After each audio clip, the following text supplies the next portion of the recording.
আসসালামু আলাইকুম। আশা করি ভালো আছেন। আজকের ভিডিওতে আমরা ওয়েবসাইট সম্পর্কে জানার চেষ্টা করব। তো প্রথমেই আমরা জেনে নিই ওয়েবসাইট কি। ওয়েবসাইট হলো কোনো নির্দিষ্ট ওয়েব সার্ভারে রাখা বিভিন্ন ডিজিটাল কন্টেন্টের সমষ্টি, যা আমরা ইন্টারনেটের মাধ্যমে দেখতে পারি। যেমন ওয়েব পেজ, ছবি, অডিও, ভিডিও ইত্যাদি। সহজভাবে বলা যায় যে আমরা যখন গুগলে কিছু লিখে সার্চ করি, তখন আমাদের সামনে উক্ত লেখা অনুসারে অনেকগুলো টাইটেল আসে। আমরা যদি কোনো একটি টাইটেলে টাচ করি, তাহলে আমরা যা দেখতে পাই সেটি হলো একটি ওয়েবসাইট। আপনি যদি চান যে একটি ওয়েবসাইট আপনি ইন্টারনেটে রান করাবেন, তাহলে আপনাকে মূলত তিনটি কাজ করতে হবে। প্রথমটি হলো আপনাকে ডোমেইন নেম সিলেক্ট করতে হবে, দ্বিতীয়টি হলো ভালো মানের একটি ওয়েব হোস্টিং নিতে হবে এবং ৩ নম্বর হলো ওয়েবসাইটটি সুন্দরভাবে ডিজাইন করতে হবে। ওয়েবসাইটের উপাদান সমূহ। এখন আমরা ওয়েবসাইটের বিভিন্ন উপাদান সম্পর্কে জানার চেষ্টা করব। আমরা জানি যে ওয়েবসাইট হলো একটি সার্ভারে হোস্ট করা অনেকগুলো ওয়েব পেজের একটি সংগ্রহশালা। একটি ওয়েবসাইট তৈরি করতে অনেকগুলো উপাদানের প্রয়োজন হয়। চলুন আমরা উপাদানগুলি দেখে আসি। Web host. ওয়েব হোস্ট হলো মূলত সেই জায়গা যেখানে আমরা আমাদের ওয়েবসাইটটাকে ফিজিক্যালি রান করাই। ওয়েব পেজগুলির গ্রুপকে যখন একটি সার্ভারে হোস্ট করা হয়, তখন এটিকেই ওয়েবসাইট বলা হয়। অ্যাড্রেস। অ্যাড্রেস বলতে ওয়েবসাইটের ঠিকানাকে বোঝায়। একে ইউআরএল দ্বারাও প্রকাশ করা হয়। যখন আমরা কোনো ওয়েবসাইট খুলতে চাই, তখন আমাদের অ্যাড্রেস বারে ওয়েবসাইটের অ্যাড্রেস বা ইউআরএল দিয়ে সার্চ করতে হয়। প্রতিটি ওয়েবসাইটের আলাদা আলাদা ইউআরএল থাকে। Home page.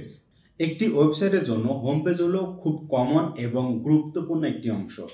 একটি ওয়েবসাইটের প্রধান ইউআরএল দিয়ে ভিজিট করলে বা প্রথম ওয়েব পেজে যেটি প্রদর্শিত হয়, সেটাই হলো সেই ওয়েবসাইটের হোম পেজ।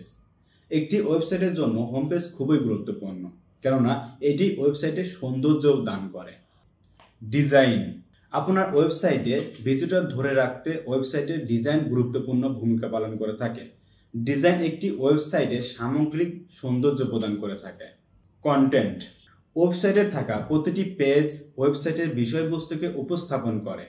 ওয়েব পেজের ভালো কন্টেন্ট ওয়েবসাইটটিকে আরও ইফেক্টিভ এবং আকর্ষণীয় করে তোলে। Navigation structure.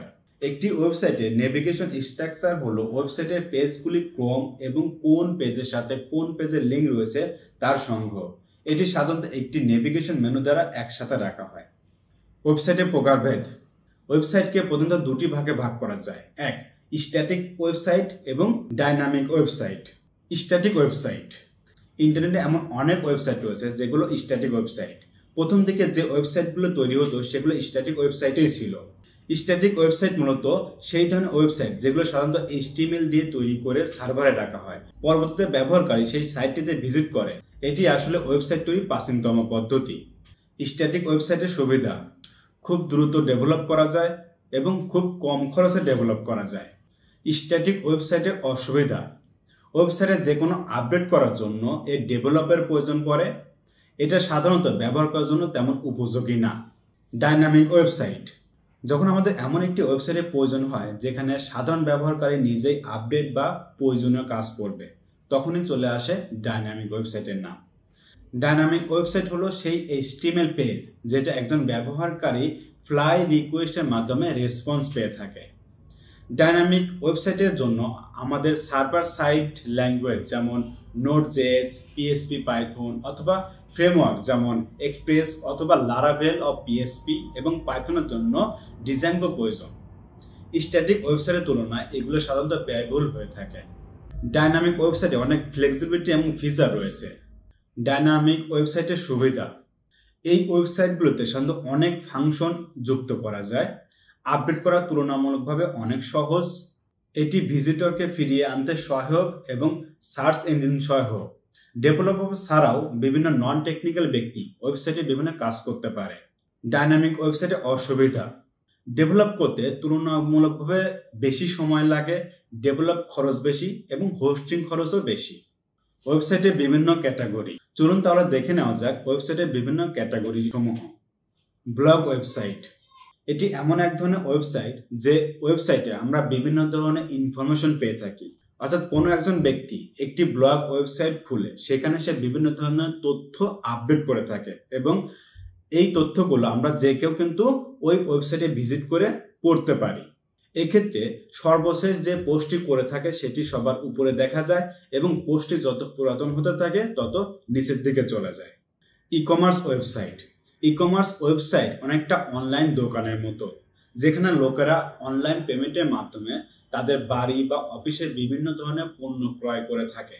আপনারা যদি অনলাইনে কোনো পণ্য বিক্রি করতে চান তাহলে ইট, বালি, সিমেন্ট দিয়ে দোকান না করে এবং দোকান ওইভাবে না সাজিয়ে আপনি একটি ওয়েবসাইট তৈরি করে, অর্থাৎ ই কমার্স ওয়েবসাইট তৈরি করে এই ওয়েবসাইটের মাধ্যমে পণ্য বিক্রি করতে পারবেন। বাংলাদেশে বেশ কিছু জনপ্রিয় ই কমার্স রয়েছে, যেমন দারাজ, চাল ডাল ইত্যাদি। ই কমার্সের জনপ্রিয়তা দিন দিন বেড়েই চলেছে, বিশেষ করে করোনাকালীনের পর থেকে। ই কমার্স থেকে কেনাকাটার ফলে আমাদের সময় সাশ্রয় হচ্ছে। তথ্যমূলক ওয়েবসাইট, এই ওয়েবসাইটগুলো ব্যবহারকারীদের বিনামূল্যে অনলাইন তথ্য প্রদান করার জন্য তৈরি করা হয়ে থাকে। এক্ষেত্রে বিভিন্ন ধরনের তথ্য থাকে, যেমন টিউটোরিয়াল, খবর, সাধারণ জ্ঞান ভিত্তিক ওয়েবসাইট। বর্তমানে প্রচুর তথ্যমূলক ওয়েবসাইটের উপস্থিতির কারণে আপনাকে সংবাদপত্র, বই বা উপন্যাস পড়ার কারণে লাইব্রেরিতে যাওয়ার প্রয়োজন হয় না। উইকিপিডিয়ার একটি তথ্য মতে প্রথম আলোর প্রতিদিন পাঠক সংখ্যা প্রায় 66 লাখ। সোশ্যাল মিডিয়া ওয়েবসাইট, বর্তমানে আমরা প্রায় সকলেই সোশ্যাল মিডিয়া ওয়েবসাইট সম্পর্কে জেনে থাকব। এখনো এমন অনেক মানুষ আছে যে ইন্টারনেট বলতে এখনো ফেসবুক, ইউটিউবকেই বুঝে থাকে। এটি এমন একটি প্ল্যাটফর্ম যেখানে প্রতিটি ইউজার তাদের নিজস্ব প্রোফাইল তৈরি করতে পারে। নন প্রফিট ওয়েবসাইট, এই সাইটগুলি বিভিন্ন সামাজিক কারণে অর্থ সংগ্রহের জন্য তৈরি করা হয়ে থাকে, যেমন দরিদ্রদের বিনামূল্যে চিকিৎসা প্রদান, শিশুদের বিনামূল্যে প্রাথমিক শিক্ষা, অপুষ্টি প্রতিরোধে শিশুদের বিনামূল্যে খাবার প্রদান ইত্যাদি। এডুকেশনাল ওয়েবসাইট হলো এমন একটি ওয়েবসাইট যা শিক্ষার্থীদেরকে শিখতে সহায়তা করে। এখানে শিক্ষা সংক্রান্ত কন্টেন্ট দেওয়া থাকে। বাংলাদেশের ক্ষেত্রে 10 মিনিট স্কুল হলো এর পারফেক্ট একটি উদাহরণ। সরকারি ওয়েবসাইট, একটি সরকারি ওয়েবসাইট হলো একটি ডিপার্টমেন্ট যেখানে সরকারি সার্ভিস সম্পর্কে জনগণকে জানাতে বা সাহায্য করার জন্য তৈরি করা হয়ে থাকে। বাংলাদেশে এমন অনেক ওয়েবসাইট রয়েছে যার মাধ্যমে জনগণ সরকারি সার্ভিস পেয়ে থাকে। এসব ওয়েবসাইটের মাধ্যমে আমরা ঘরে বসেই পাসপোর্ট, রেল টিকিট এবং বিভিন্ন তথ্য পেয়ে থাকি। ব্যক্তিগত ওয়েবসাইট, একটি ব্যক্তিগত ওয়েবসাইট সাধারণত একটি ব্যক্তি দ্বারাই তৈরি করা হয়, যেখানে তার জীবন, পরিবার, পড়াশোনা বা কর্মজীবনের অভিজ্ঞতা দিয়ে সাজানো থাকে। এটাকে সিভি হিসেবেও ব্যবহার করা যায়। ওয়েবসাইটের 10টি প্রয়োজনীয়তা। ওয়েবসাইট তৈরি করার প্রধান উদ্দেশ্য হতে পারে আপনার ব্যবসাকে প্রসারিত করা, কেননা একমাত্র ওয়েবসাইটের মাধ্যমে আমরা আমাদের ব্যবসাকে বৃহৎ আকারে প্রসারিত করতে পারি, এমনকি নিজের দেশের বাইরেও ব্যবসাকে প্রসারিত করতে পারি। ওয়েবসাইটের মাধ্যমে তাৎক্ষণিকভাবে কোনো তথ্য প্রকাশ করা যায়, যেটা অন্য মাধ্যমে একটু ধীর গতিতে হয়ে থাকে। বিভিন্ন সরকারি ওয়েবসাইটের মাধ্যমে আমরা ঘরে বসে বিভিন্ন তথ্য এবং সেবা পেয়ে থাকি, যেমন বিভিন্ন নিয়োগ বিজ্ঞপ্তি, পরীক্ষার রেজাল্ট ইত্যাদি। একমাত্র ওয়েবসাইটের জন্যই আমরা ই কমার্স সাইটের মাধ্যমে ঘরে বসেই কেনাকাটা করতে পারছি। যে কেউ যে কোনো স্থান থেকে ওয়েবসাইটে প্রকাশিত বিভিন্ন তথ্য দেখতে পাচ্ছে। ওয়েবসাইটের মাধ্যমে আমরা সংবাদপত্র পড়তে পারছি। ওয়েবসাইটে বিভিন্ন আর্টিকেল, অডিও, ভিডিও, ইমেজ এবং অ্যানিমেশন সহ আরও অনেক কিছু পাবলিশ করা যায়। ওয়েবসাইটের মাধ্যমে আপনি নিজের মতামত সবার কাছে তুলে ধরতে পারবেন ব্লগিং সাইটের মাধ্যমে। ওয়েবসাইটে মনিটাইজেশন চালু করে অনলাইন থেকে ইনকামও করা যায়। তো এই ছিল আমাদের আজকের ভিডিওটি। আশা করি এই ভিডিওটির মাধ্যমে আপনি ওয়েবসাইট সম্পর্কে কিছুটা হলেও ধারণা পেয়েছেন।